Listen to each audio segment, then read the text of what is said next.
Hey guys and girls, happy Thursday. Today I wanted to talk with you about element 16. It is dealing with addictive foods. So this is something that you are going to be dealing with for your whole life. So this information is super helpful. It's such a great chapter in your life book. So it's addictive foods. We're talking about foods that are like refined sugars, ultra refined sugars, flours, all of that. Okay. Examples of that: baked goods, cookies, cakes, candy bars, chips. So those types of things. Okay. And the thought is that we want to avoid those foods at all costs. And I'll explain why. We're not trying to be bummers and be mean, right? Sometimes if we can understand the why behind things, it helps us wrap our mind around, okay, that makes sense. You're not just telling me something, but you're explaining why, right? So these foods, these addictive foods, can cause us to spiral out of control, and we feel like, what in the world? Why do I not have the motivation? Why do I not have the willpower to say no? I've made such progress in getting healthy. Why am I in trouble with these, Well, addictive foods can cause a few things. Insatiable hunger, all right?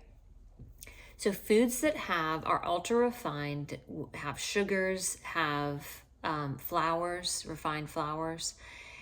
I'm going to explain what happens, okay? So we have this thing called leptins. And leptins are hunger suppressant hormones that are released from our fat cells. It tells our brain that you're not hungry anymore, right? I've had enough to eat. I'm not hungry. We can stop eating. Research has shown that as your insulin rises, well, what's causing your insulin to rise? Eating the refined sugars, eating those flours, eating like the sweets, the candies, the blah, blah, blah, right? Causing your insulin, your blood sugar to rise. That blocks leptins, and we do not get the message that we're not hungry anymore.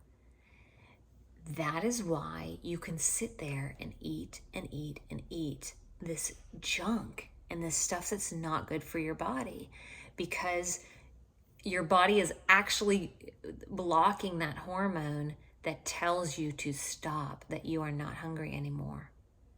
Crazy, right? I mean, they've even done studies with mice to prove that this is true. Like, they will just continue to eat and eat and eat that sugary food, and they will become lazy and sit there and do nothing. Isn't that how we were? Right? Before we went through and detoxing our body and all of that. Stop, challenge, choose. Super important in those moments. Stop yourself from putting it in your mouth. Challenge that decision. Is this decision going to benefit my long-term health? Is this decision worth it? And then choose an alternative. Choose a fueling. We have plenty of fuelings that will satisfy that need for salty or that need for sweet. Choose a fueling that is not going to throw your body into that blocking of those leptins, because it is a bad place to be. The other thing that these refined sugars and these flours do is it handles cravings and addiction. All right, so they did MRI on people who consumed either these ultra refined sugars or these flours to see what the brain activity was when they're eating this, right? It lit up like fireworks. The pleasure and reward centers of our brains lit up like fireworks. This is an addiction, right? our brain is getting messages that this is very good, a very good thing, and reward yourself and find a lot of joy and comfort in these foods. It's like cocaine. It is like not even a joke. Your brain releases these things called dopamines, which create pleasure feelings and that leads you to desire more and more and more. This is what's happening when we're eating refined sugars and flours.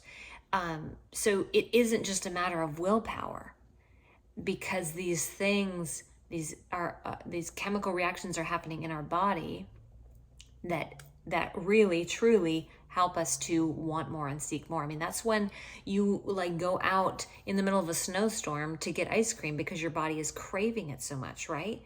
It's a chemical thing happening. It's not just, oh, I'm just weak. Here's the other thing with addiction. Any addiction, food addiction, drug addiction, alcohol addiction, you name it. Where you started with that addiction is not where you end, right? Your body gets used to that amount of whatever it is, and then it requires more and more and more to satisfy that addiction. Sugary foods and flours, same thing. Same thing, right? Because your brain gets used to it and suppresses how much dopamine it's giving you with the amount that you're putting in. Oh yeah, we're used to that, we're used to that, we're used to that. And so then you're having to put more and more sugars and flours into your body to get that pleasure reaction that you are seeking and desiring and craving. Some people are more susceptible, just like any addiction. Some people are more susceptible to this type of sugar and flour addiction than others, just like some people are more susceptible to being addicted to cigarettes or drugs or alcohol or shopping or anything, you know? So on pages 322 and 323 of your life book, there is a little test to kind of just give you an idea of how susceptible are you to the sugar and flour addiction. It's good to know. I mean, is this something where it's like, man, I can't even have this stuff in my house. If it's in my house, I'm eating it. Or is it like, I could have it in my house and I don't struggle with that.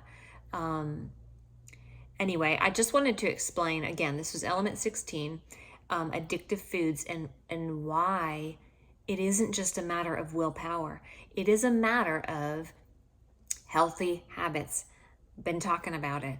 Like, get in your life book, get in your habits of health book. These are the things that are going to keep this change a lifelong change. Getting in that life book and doing the hard work. It's not just a matter of losing the weight and being strong. Like, there are really things, habits that we need to continue to practice throughout our whole journey. And so they become, we don't even have to think about them, right? It's just a habit. But we got to practice them in order to make them a habit. So I hope you enjoyed this, and I'll talk to you next week.